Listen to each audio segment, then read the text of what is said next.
নূহ আলাইহিস সালামের কাছে এক মা এক বাচ্চাকে কোলে নিয়ে আসছে। কাকে? বাচ্চাকে কোলে নিয়ে এসে নূহ আলাইহিস সালামকে বলে, ইয়া নবী আল্লাহ নূহ উদউ আল্লাহ আলা, আমার বাচ্চাটার জন্য একটু দোয়া করেন যাতে আল্লাহ তার হায়াত বাড়ায় দেয়। তো নূহ আলাইহিস সালাম বললেন, কাম উমরুহ, বয়স কত তোমার বাচ্চার? বলে সালাসু মিআ সানা, 300 বছর। কোলের বাচ্চার বয়স কত? অনেক হায়াত পেত তো।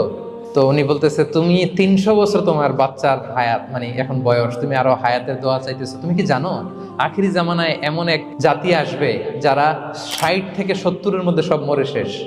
300 বছর তোমার ছেলের বয়স, তুমি লম্বা হায়াতের দোয়া করো, তুমি কি জানো শেষ জামানায় এরা 60-70-এর মধ্যে সব মরেই যাবে?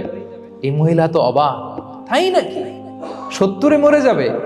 এই কথা শুনে মহিলা বলতেছে, আইয়াবনুন আল বুয়ুত, আচ্ছা নবী আল্লাহ নূহ 70 বয়সে যেহেতু মরে যাবে, তারা কি আর দুনিয়াতে ঘর বাড়ি বানাবে?